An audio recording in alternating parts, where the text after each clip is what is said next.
स्वागत है आपको आनंद लर्निंग क्लासेस में। मैं आनंद कुमार।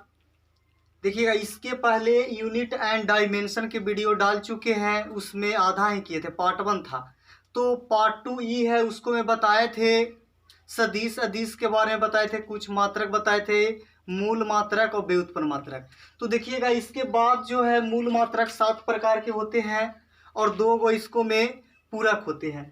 तो देखिएगा यहाँ पे कि एस आई के मूल मात्रक, पहले उस वीडियो को देखिए, यूनिट एंड डायमेंशन पार्ट 1 को देखिए, उसके बाद पार्ट 2 को ये वाला देखिए, तो समझ में आएगा। इसमें लास्ट में ऑब्जेक्टिव क्वेश्चन भी करेंगे जो आपसे सोल्व हो जाएगा। तो यहाँ पे देखिएगा मूल मात्रक 7 प्रकार के लिखे भी है। तो भौतिक राशि एक दिन एस आई यूनिट यानी एस आई मात्रक है, एक दिन सिंबल है, संकेत है। तो देखिएगा लंबाई के मात्रक आपको होता है मीटर, जो एम से सूचित करते हैं, या सिंबल इसका एम होता है। तो देखिए, इसको अगर पूरा आपको याद रहेगा तो आगे चल करके बीमा डायमेंशन निकालना आ जाएगा। बड़े से बड़े राशियों के क्वांटिटी का उसका यूनिट निकालने के लिए भी आ जाएगा। तो देखिए आगे है द्रव्यमान के होता है किलोग्राम एसआई मात्रक, और इसका सिंबल होता है केजी। समय के होता है सेकेंड, इसका सिंबल होता है एस।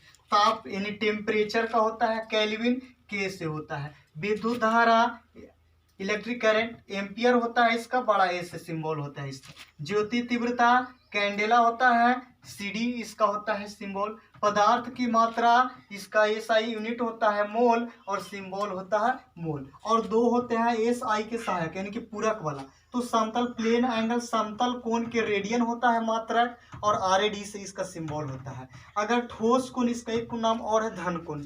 धन कोण या ठोस कोण दोनों एक ही होता है। तो ठोस कोण के 80 रेडियन होता है, इसका सिंबल होता है एस आर होता है।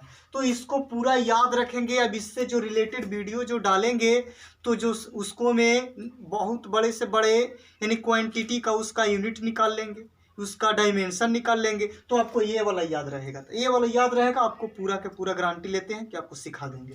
तो यहाँ पे आगे देखिएगा एस आई के कुछ पुराने मात्रक के नए नाम, यानी कि क्या करता है एग्जाम में आपको फंसा देता है कि पुराना मात्रक दे देता है और हम लोग जानते हैं नया मात्रक। तो आइए क्या होता है देखिएगा, जैसे ताप के डिग्री सेंटीग्रेड होता था पुराना में, डिग्री सेंटीग्रेड। अब नया में डिग्री सेल्सियस यानी कि डिग्री सेल्सियस भी बोलते हैं इसको। और देखिएगा आवृत्ति का कंपन प्रति सेकंड होता था, सीपीएस कंपन प्रति सेकंड, आवृत्ति का पुराना नाम। नया में हर्ट एचजेड होता है, एचजेड जानवे करते हैं, जो बिजली सप्लाई करता है, जो यहाँ पे लिखा भी होगा चार्जर के कि 50 से 60 एचजेड यहाँ पे होता है। आगे है ज्योति तीव्रता कैंडिला शक्ति, कैंडिला पावर यानी कि ज्योति तीव्रता का पुराना नाम है कैंडेला शक्ति। अब इसका बोलते हैं कैंडेला, सीडी से करते हैं। आइए इसमें कुछ महत्वपूर्ण जानकारियां और करते हैं और उससे ऑब्जेक्टिव क्वेश्चन चलते हैं। देखिए यहाँ पे महत्वपूर्ण बिंदु, इसको याद रखना बहुत जरूरी है। इससे ही रिलेटेड आपको कंपटीशन वगैरह में या और भी नॉर्मल एग्जामिनेशन में भी आता है। तो देखिएगा यहाँ पे खगोलीय इकाई, ये इसको इंग्लिश में बोलते हैं एस्ट्रोनॉमिकल यूनिट, जो होता है सूर्य और पृथ्वी के मध्य दूरी को बताता है। अगर आपसे कोई पूछे कि सूर्य और पृथ्वी के मध्य दूरी को कौन बताता है, तो एस्ट्रोनॉमिकल यूनिट खगोलीय इकाई ही आपको बताता है। कौन चीज? तो सूर्य और पृथ्वी के मध्य दूरी को बताता है। अगर आपसे पूछे कि एक एस्ट्रोनॉमिकल यूनिट बराबर कितना होता है, एक एस्ट्रोनॉमिकल यूनिट बराबर कितना होता है, तो 1.495 गुने 10⁻11 मीटर होता है। आगे देखिएगा, प्रकाश द्वारा एक वर्ष में चली गई दूरी प्रकाश वर्ष कहलाता है। देखिएगा प्रकाश वर्ष क्या होता है, अगर आपसे पूछेगा कि प्रकाश वर्ष किसका मात्रक है तो दूरी के बोलेंगे। प्रकाश वर्ष किसका मात्रक है, दूरी के। इसके बाद फिर ऑब्जेक्टिव क्वेश्चन भी करेंगे। देखिएगा यहाँ पे तो कहता है कि प्रकाश द्वारा एक वर्ष में चली गई दूरी प्रकाश वर्ष कहलाता है। प्रकाश की गति कितना होता है, प्रकाश की गति होता है 3 लाख किलोमीटर पर सेकंड होता है। प्रकाश की गति होता है 3 लाख किलोमीटर पर सेकंड होता है। अगर आप इसको में बताया गया है कि प्रकाश द्वारा एक वर्ष में चली गई दूरी प्रकाश वर्ष कहलाता है, तो एक वर्ष में चली गई दूरी होता है 9.46 गुने 10⁻15 मीटर होता है। अगर किलोमीटर में पूछे तो 9.46 गुने 10⁻12 किलोमीटर में अगर पूछेगा तो किलोमीटर हो जाएगा।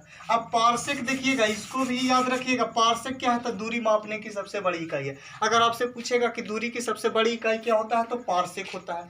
एक पार्सेक बराबर होता है 3.08 गुने 10⁻16 मीटर होता है। अगर आपसे पूछेगा एक बैरल बराबर कितना होता है, तो एक बैरल बराबर 159 लीटर होता है। अगर आपको पूछे कि एक बैरल में कितना यूएस गैलन होता है, तो एक बैरल में 42 यानी कि 42 यूएस गैलन होता है। अब एक गैलन में कितना लीटर होता है, तो 3.78 लीटर होता है। आइए इस पर कुछ ऑब्जेक्टिव क्वेश्चन चलते हैं, आप सोल्व करिएगा।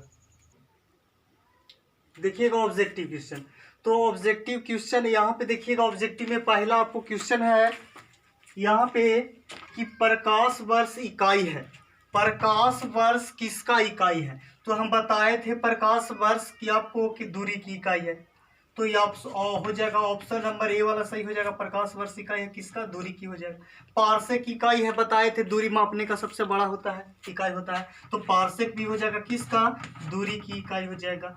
आगे हर्ट्ज क्या मापने का यूनिट है? हर्ट्ज क्या मापता है? तरंगों की आवृत्ति, तरंगदैर्घ्य, तरंगों की तीव्रता की तरंगों की स्पष्टता। तो हो जाएगा ए वाला हो जाएगा तरंगों की तीव्रता हो जाएगा। क्या हो जाएगा? तरंगों की तीव्रता हो जाएगा। आगे है कि कैंडिला मात्रक है, तो कैंडिला तो बताइए कि है ज्योति फ्लैक्स के है, कि ज्योति प्रभाव के है, कि ज्योति दाब के है, कि ज्योति तीव्रता के है। तो 4 का हो जाएगा आपको डी वाला ऑप्शन हो जाएगा आपका सही आंसर हो जाएगा। आगे है कि निम्नलिखित एसआई यूनिटों में कौन सी सुमेलित सही नहीं है? इसको में गलत चुनना है कि कौन गलत वाला। तो कार्य के तो मात्रक जूल सही है, बल के मात्रक न्यूटन सही है, द्रव्यमान के मात्रक किग्रा यानी किलोग्राम सही है, लेकिन दाब का होता है पास्कल, लेकिन दिले है न्यूटन। ये वाला गलत से सुमेलित सही नहीं है। तो आपको हो जाएगा ऑप्शन नंबर कौन वाला गलत ना चुना था, तो डी वाला हो जाएगा 5 के। आगे है तेल का एक बैरल निम्न में से लगभग कितना होता है? तो बताए थे कि एक बैरल बराबर होता है 159 लीटर। तो ऑप्शन नंबर आपको हो जाएगा बी वाला हो जाएगा 6 के सही। तो इससे और भी क्वेश्चन जो महत्वपूर्ण बिंदु वाला लिखाए थे उसको याद रखेंगे। और अगर आपको वीडियो अच्छा लगा हो तो लाइक करें, शेयर करें, सब्सक्राइब करें।